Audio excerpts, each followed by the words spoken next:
Hey everybody, Mr. Covey here for the second chunk of this Unit 8 / a little bit of 10 review video, and we're just gonna pick right up where you guys left off. Cool.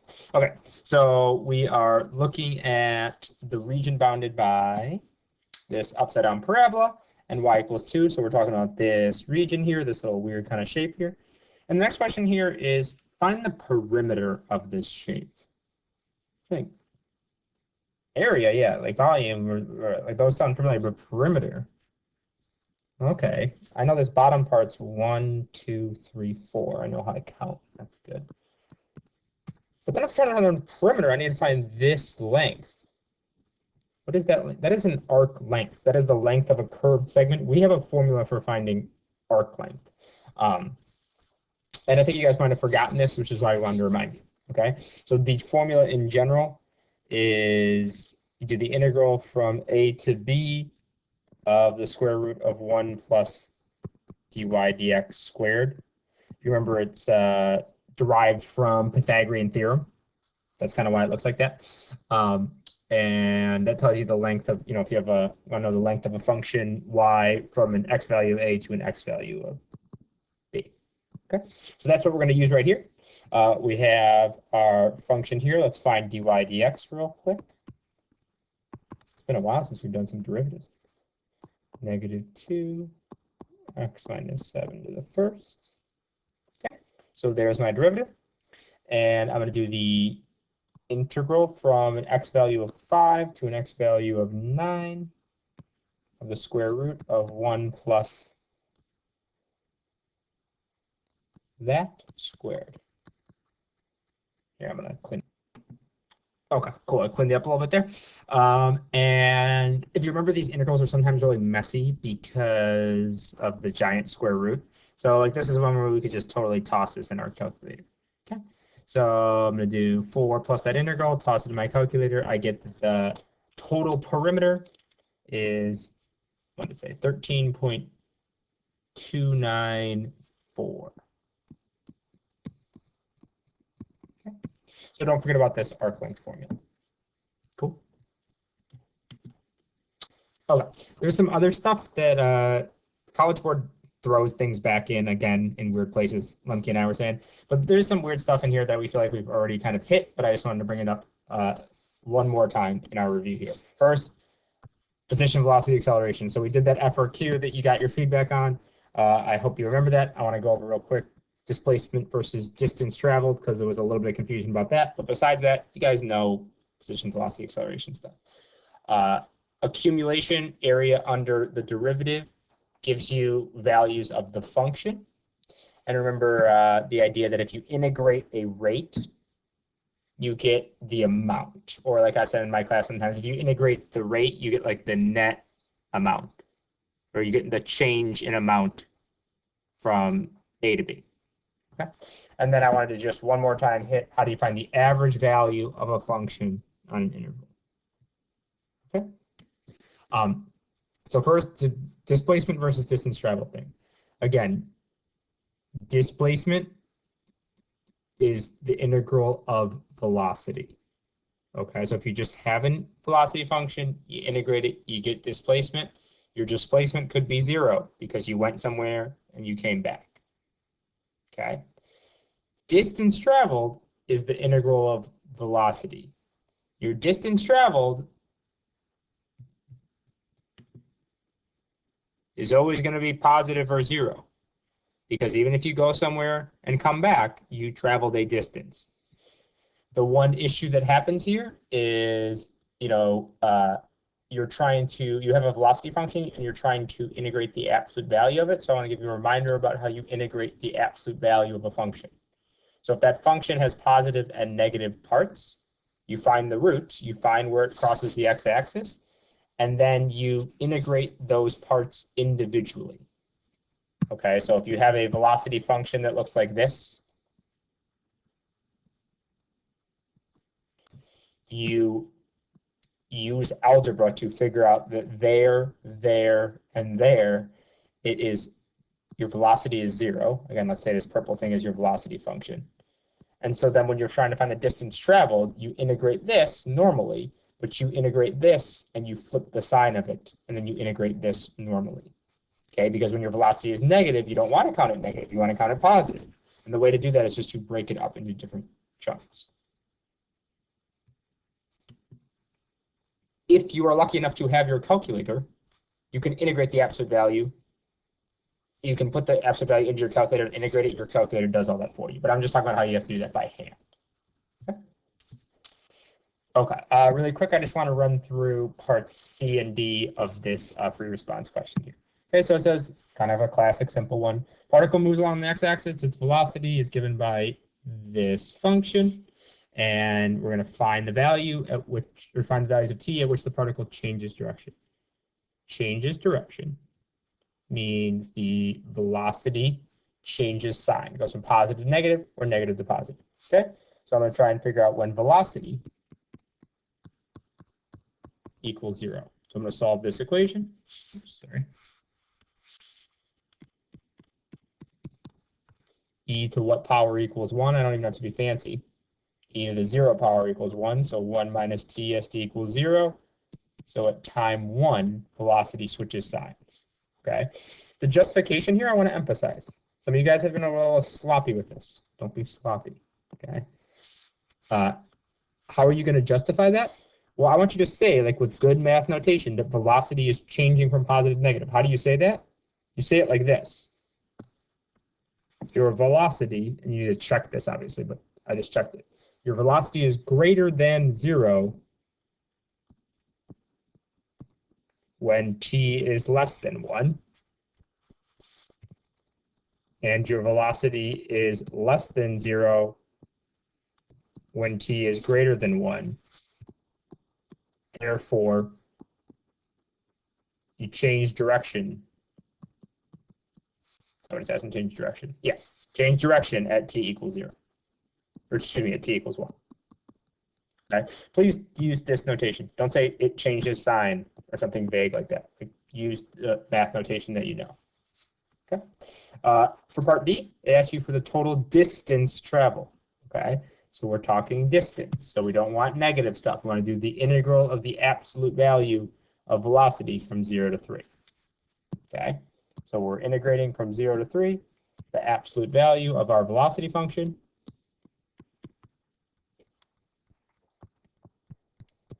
I want to do this by hand real quick.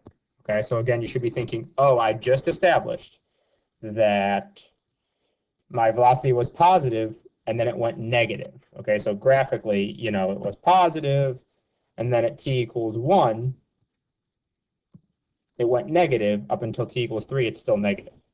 Okay, so for 0 to 1, I can integrate it normally, but from a t-value of 1 to a t-value of 3, my integral is going to give me a negative value, so I need to flip the sign.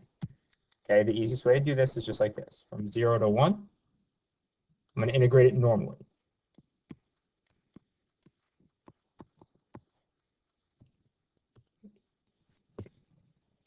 From 1 to 3, I want to subtract it. Again, I want to add the areas together, but since I know that that red area is going to be negative, I want to actually like add the opposite of it. So I want to subtract it. Okay? And this is my integral that I'm going to do out. You guys can do this by hand. It's a little bit of U sub. If you even want to do that, it's not too bad. Okay? I'll throw up the answer real quick. I hope that wasn't too bad. Okay? Okay. Some of you guys had that exact problem for your FRQ. Others didn't, so I just wanted to go over that and be crystal clear about that. Okay, really quick, how do you find the average value of a function? Don't forget this is mean value theorem for integrals, like directly gives you the average value of a function, okay? So if you think about your beautiful box here in my class, or however you think about it, the height of that box is the average value of the function. Okay, so how do you find the average value? You integrate it and you divide by the size of the interval. That is how you find the average value of a function. Cool. Okay, I just want to make sure you guys remember that.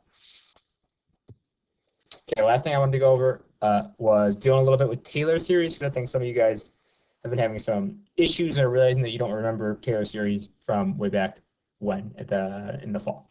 Okay, so let's just look at kind of a classic FRQ from 2010. Let's do it. Okay, So they got this function here. F of x is defined one way at x equals 0, and everywhere else it's defined like this. Has derivatives of all orders. Meaning you can take the first, second, third order. You can take as many derivatives as you want. It's differentiable infinitely many times. And they're defining this function g as something involving the integral of this function f. Okay, I want to go through this together. So A says write the first three non-zero terms and the general term of the Taylor series for cosine of x about x equals 0. Then use this series to write the first three non-zero terms and general term for the Taylor series of f about x equals 0. Okay, you guys should know the Taylor series for cosine. 1 minus x squared over 2 factorial, plus x to the 4th over 4 factorial, minus x to the 6th over 6 factorial. Okay, for your general term, remember that there's different ways to write it depending on whether you start n at 0 or 1, but if you start n at 0, which is the way that we memorized them initially, there's your general term. Okay, you can always check that by plugging in plugging in 0, 1, 2, 3, making sure you're getting out those terms. Okay. Now the harder part. It's asking us to use this to write the Taylor series for f. Notice that f, first of all, we're not writing it like it's only defined as -1/2 at x equals 0. We're writing a Taylor series that's going to help us for x values around x equals 0. So we're going to look at this definition really. Okay, this is what we're focusing on. Notice it is a manipulation of cosine of x. So the Taylor series is going to be a manipulation of cosine of x. It's a polynomial. You subtract 1 from what we wrote and divide it by x squared. Okay, so literally take this infinitely long series and subtract 1. Well, if you subtract 1, all that happens is that first term of 1 goes away. Remember, if you subtract 1 from a polynomial, you just, and I'm not going to write the general term until the end. If you subtract 1 from a polynomial, you just subtract 1 once. Now we have cosine of x minus 1 equals, okay? And now I want to get cosine of x minus 1 divided by x squared, which is what f of x is. So I'm going to divide by x squared. I'm going to divide every term by x squared. So when I take this first term and I divide it by x squared, I end up just getting this. When I take this second term and divide it by x squared, I end up getting this. Take the third term divided by x squared, I end up getting this. And then it'll be like this. Okay, and it's asking us to write what? The first three non-zero terms, 1, 2, 3. So actually don't need to write this one, and the general term. Okay, and remember, it's easier if you actually write out the terms and then write the general term based on those. So like look at the exponents here and say, oh, I have an x to the 0 here, squared, 4th, 6th. So it's just following a 2n pattern. And then if you look at the denominator, the denominators are always 2 more than 2n. They're always 2 more than the numerator, or excuse me, than the exponent in the numerator. So it's 2n plus 2. Factorial. Okay, and then throw in your alternator. Some of you guys like to manipulate the general term as you go, or you can do it at the end. Me and Lemke think it's easier to do it at the end. Okay. All right. Part B here says, use the Taylor series for f that you just found, blah, blah, blah, to determine whether f has a relative max, min, or neither at x equals 0. Okay. So how do you tell whether you have a relative min or max at x equals 0? Well, you look at the first derivative, right? F prime of 0.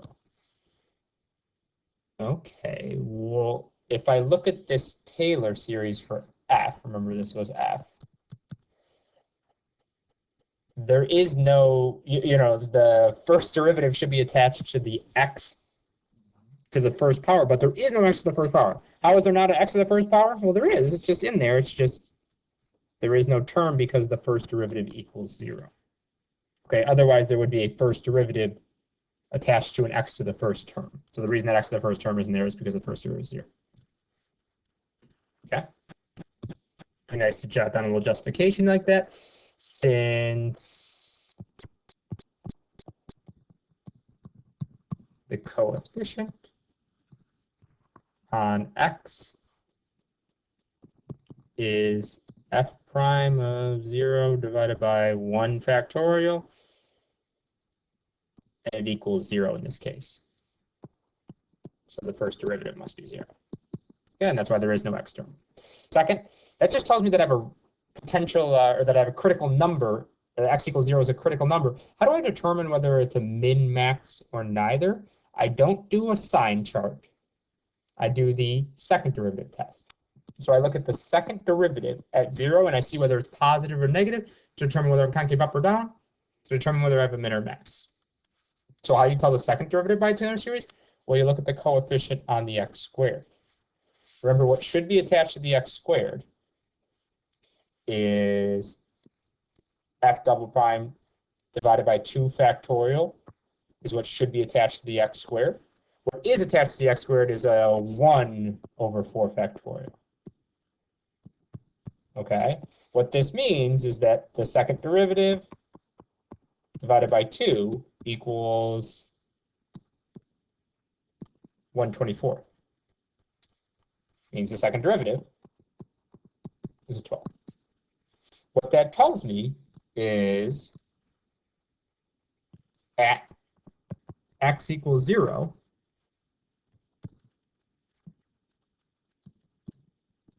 f has a relative minimum because f prime of 0 equals 0 and f double prime of 0 is greater than 0 using the second derivative test. Is what I just did there. Remember the second derivative test? You guys know that, okay? Please review that if you don't know a second derivative test. Okay, last part here. It says, write the fifth degree Taylor polynomial for g about x equals 0. Okay, well, g is this weird function that has an integral with f. I already have a Taylor polynomial for f. So how do I write a Taylor polynomial for g? I just leverage this relationship. So take the Taylor polynomial for f, integrate it, and add 1. And that's going to give us the Taylor polynomial for g. Okay, I just wrote this out because hopefully it'd be easier. Here's my Taylor polynomial that I got for f. I'm going to integrate it. How do you integrate it? It's a polynomial. You just literally integrate every term. So just literally do the antiderivative of every single term to get this new polynomial for the integral of f. And then remember, g is just the integral of f with a 1 on the end. This is what they define g as.